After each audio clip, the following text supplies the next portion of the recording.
perfectly to get on to Joey Logano here because we've got a segue now.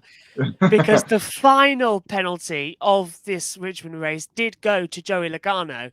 And if you're wondering why, because he's been fined $50,000 for spinning his tyres in the direction of the number 3 team, showing his displeasure for the last lap dump and run.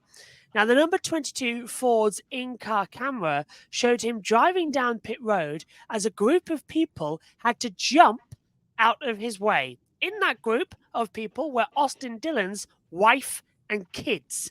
Some even wondered why they were standing on pit road while cars were coming in from the cool-down lap. But nobody's really surprised that Logano was disciplined. The photo taken by Alex Daus from NASCAR Digital Media. Well, Ben, back to you on this one. Do you agree with the penalty on Logano? And were you surprised that people were in the way on pit road post-race?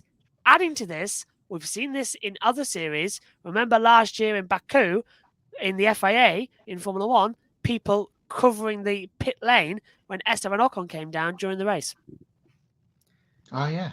Yeah. I mean, I like what David Land said the last couple of days as well. Why were they even there in the first place on a hot pit road?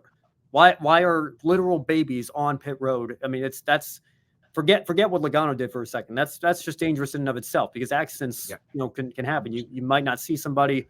I mean, even if there's no malicious intent in that regard. But then for Joey Logano to go and actually do that, I think, I mean, you can't.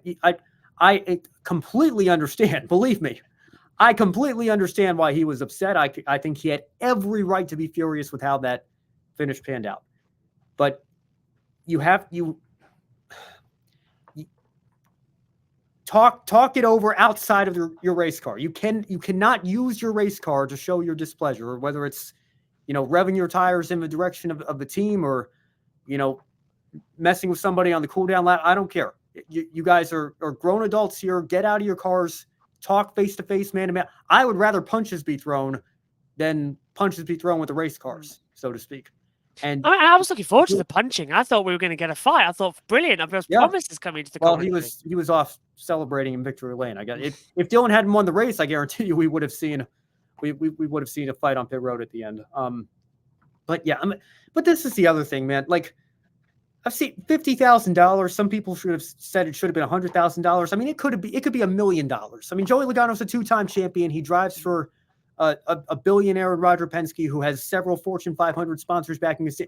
Like, there's no figure, realistically speaking, that they could find him where he's not, at the end of the day, going to be all right. And because of the playoff system that we have now, there's really no points penalty, aside from taking away his playoff eligibility, I guess. There's really no points penalty that's going to make anything, that's going to be worth a damn in this situation because everything's just going to get reset before it gets reset 3 more times within the reset because that's the system we have now. So in my opinion, when you talk about fines, points, penalties, and suspensions, the only penalty that really sends any sort of message these days because of the system we have is suspending somebody without a playoff waiver. So if you want to send that much of a message, I mean, I don't know. I haven't really given this much thought. If you think it's that unacceptable, if you think it's just as dangerous as what Austin Dillon did to Denny Hamlin, I think you can make a case for that because Austin Dillon's family and his pit crew members, they don't have the benefit of being in a race car that takes the brunt of the incident. I mean, they're exposed. They're going to take the brunt of the incident.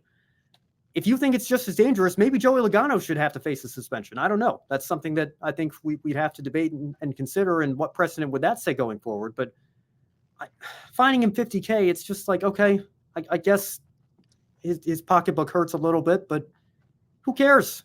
I don't really care at the end of the day. It could have been $100K. It could have been 10 times that. He's going to be fine. Yeah, it doesn't matter monetarily what you fine him. And to your point, Ben, he was as angry, I think, as I've ever seen Joey when he got out and spoke to Dylan Welch after the race. He was frothing. I like that picture that we have, by the way. Whoever took that. Looks like. Yeah. Fantastic. Picture worth 1,000 words. That's it right there. Joey Logano is Batman. This week's caption competition. Yes, indeed. We won't do Hots and Knots tonight. We'll do a caption competition. No, I joke. the monetary fine is just, as you say, Ben, it's just to show that they've done something. I think we need to show some form of, here you go, Joey, please don't do that again. But the point remains the same. You started off with the very top there, was the pit lane's still live. We see incidents in the pit lane we saw that in the race at the end of stage 1. Christopher Bell had an incident in the pit lane with somebody. There was no crew members involved, but there was a touch in the pit lane at the end of stage 1 in the pit stops. Logano, wasn't it? Comically enough. But it might have been. You might be right, Josh. I haven't seen. I just remember hearing about it. Anyway, the pit lane is live. We see crew members injured, I was going to say fairly regularly, but semi-regularly for racing incidents where there's a crew member gets bowled over or whatever. To have, to use a phrase, civilians wandering down a pit lane when there is still race cars with their engines running, and B, still on the racetrack, some of them, how can that be right? There needs to be a point where no one is allowed in the pit, and we have this scenario where they all come down the pit lane and then all the media come out and talk to the drivers, and there's NASCAR officials down there, etc., etc. There shouldn't be children in the pit lane while there's cars moving. Full stop. If the pit crew members have got to wear their safety equipment and helmets when they're in the pit lane, what's all this about? That needs to be looked into by NASCAR going forward, that there needs to be a point where you cannot enter the pit lane until point X, whatever, when all engines are switched off or whatever. Be you media, be you pit crew members, and obviously we see them jumping off the wall and celebrating a win anyway. I guess probably could let that go.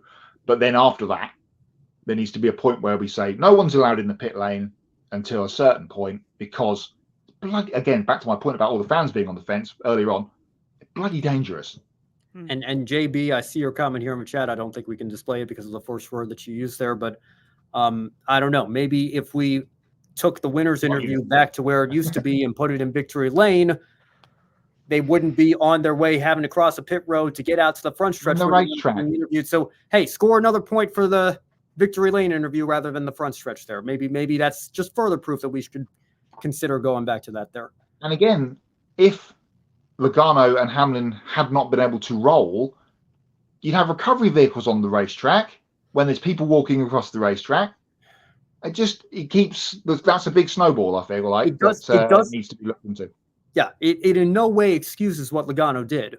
No. But you can try to mitigate the danger by not having them there in the first place. That's the whole point that we're trying to make here. A little bit of breaking news that has now been announced by NASCAR is that RCR Racing have announced that they are going to appeal the Austin Dillon penalty on the number 3 team as well. So that is now been made official from NASCAR. That's just come in. So they are appealing this decision. Which you would say is the obvious route to go down. But I'm sat with both of my feet on the floor, and I don't think they've got legs to stand on. Can the appeal process say that NASCAR didn't go far enough, and can they increase the penalty? Because in that case, appeal all you want. I'd be cool with that. The appeal will be heard. Overturn this. Wishful thinking. We've seen that before we see that in like soccer, where someone gets a red card, they get a free match ban, they appeal it, and then it goes to 5. Yeah. Can we see something along those lines with this, perhaps? While Fozzie's comments on the screen, he says, "Yeah, this was fine. You did something we don't like you doing, but I agree with me. You cannot have non-crew and non-essential people on pit lane with cars still moving," which I feel like NASCAR to look into. And Jackson, go back to your point about Esteban Ocon coming down. Well, he was coming into the pits to begin the last lap with a broken wing or something while they were trying to set up the. That's right. He hadn't made a pit stop to change tyres, and they were setting up the Parc Ferme barriers and whatnot at the end of the pit lane, and there was photographers and all sorts in there. Ben, you might know it, but I believe it'll be Nicole and Joe who know it more. That at FIA events now, there's actually a red line in the pit lane where you can't go across in a session. only time I've worked credential media is for NASCAR and ARCA, so I can't speak to They, it. I don't think they have. Yeah, I don't think they have that rule. Whereas in Formula E and Formula One, they do. To explain it to you, Certainly in got it at practice, Silverstone. I know that for sure. You they can't do, go yeah. past the edge of the pit, the edge of the pit garage. Yeah, that's that. You in practice, the red line is, if you watch Formula One, the painted line where you see the advertising sponsors just before it goes to the fast lane. You get that little line going down with the Normally like with a Spanish Ramco Grand down Prix the or middle whatever. or whatever. Yeah, that is always the red line. Effectively, so for media and that, like, you can't go past that line. But in the race, the red line moves back, as you say, Matt, to the pit garages. Because, in fact, this is in all circuits I've certainly been to. There's a red line at the front entry to the pit lane, and you're not allowed to cross it. You can't even set a foot across because there's sensors. And if you do it, your metal badge with the tag in it sets it off, and you get told off to race control and have to go see the clerk of the course. So maybe something like that would have to be introduced to stop it. Introduce a red zone where it pings until your a certain badge. point. Yeah. So certainly as well, because you flirt with that line. Let me tell you, standing in the pit box, you flirt with that line as much as you possibly can, because what you do is you put your badge over there and then you stick your head out like that. So you just flirt with the line as much as you can to get the coverage. But maybe that's something that needs to be done and moved into. For my IndyCar IMSA pit regs about our battle's gone hers F1. Yeah, so in IndyCar it's about the same in IMSA as well. Yeah, I think they've introduced the same rule there. I thought Jackson might know with him being in IndyCar. And I believe he's off to Portland as well, which is fantastic news in a couple of weeks' time. But yeah, I forgot what we're talking about now. With this penalty with Logano, I think it's incredibly stupid because it was very dangerous. I can understand him. We all can, being angry. But to your point, Ben, don't take it out in the car. Never do that, because that could have been really bad. Yeah, I'm surprised. I reckon that deserves a penalty on the grid positioning for the next race, if anything, as well. If that should be like start at the back of the grid, something like that. Yeah, but NASCAR qualifying means nothing. We've seen that, haven't we? Well, I wouldn't say it means unless you get lucky like Joey did. Where was it? Atlanta, when he had the 1 lap penalty for the glove incident, and he was just serving it when the yellow came out, and it meant nothing to him. It means less at certain tracks than it does at others. But, yeah. I mean, you start 37th at Michigan. You've got 400 miles to make it up with a fast car and a wide, fast track with multiple grooves. I don't think it's not ideal, but I don't think it's something you can't overcome. I don't know, but that sends too much of a message either here. So I don't have one of my passes to show you the little badge with the pip in it at the back. Yeah, because I'm not in my usual setup. So that's in the com box, because the badges you might know, Ben, you might have one, but to scan into the paddock. The chip is like a little sticker you get on the back of like a DVD or something with it. It's chipped and it's covered. So that's I don't know. Cool. We flash it and security sees it and they say you're good to go or something. I don't know. Maybe that's alien to me. There is no scanners in a NASCAR paddock, Josh. That is certainly an F1 thing. I feel that's the most European I've ever felt on this show.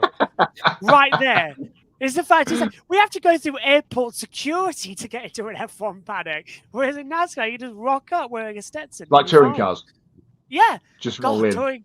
Touring cars is so bizarre because I didn't even have my media pass visible, and I was in the media center for so long. I mean, it was just underneath a bulleting of wet and cold clothes. Jackson says, in defense of the people out there, they were probably top access and also behind a NASCAR official.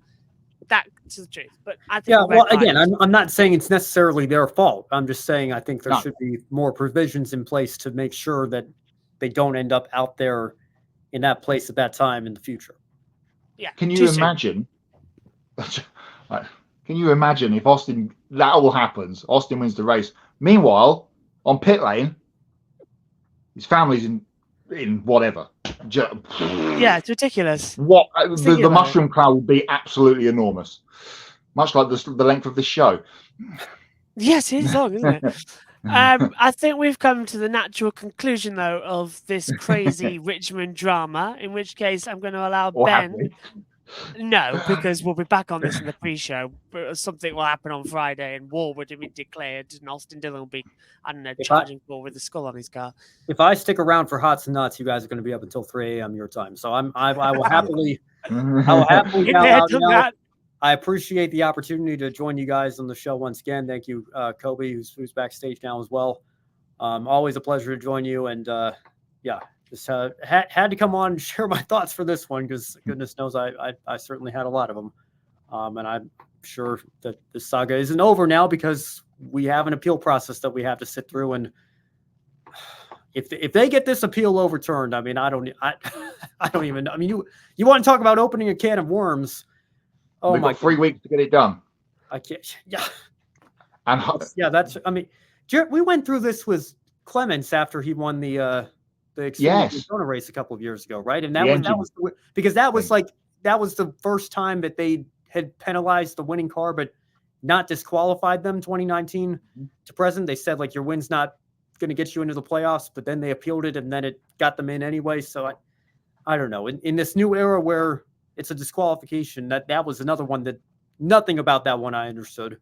But if they win this appeal, then it really is just who Stock Car Racing Series is anyway here. And Drew Porter is the one making all the calls. I don't know. We will find out, and it will run and run. This is just the latest update. Thank you, Ben, by the way. Great audio, by the way. I want your computer microphone. That was fantastic to set up like that. I'm going to have to listen back to this. I have no idea how it's really good quality here, but maybe it's the office setting here. I've got full carpeting, brand new carpeting, actually. We just did a lot of renovations in here. So glad you guys can hear me loud and clear. Brand new repave in the Ben Schneider office. Good stuff. There you go. Oh, that's just Bob Podcast tweeting. Thank you, Ben. We'll see you soon. See you guys. And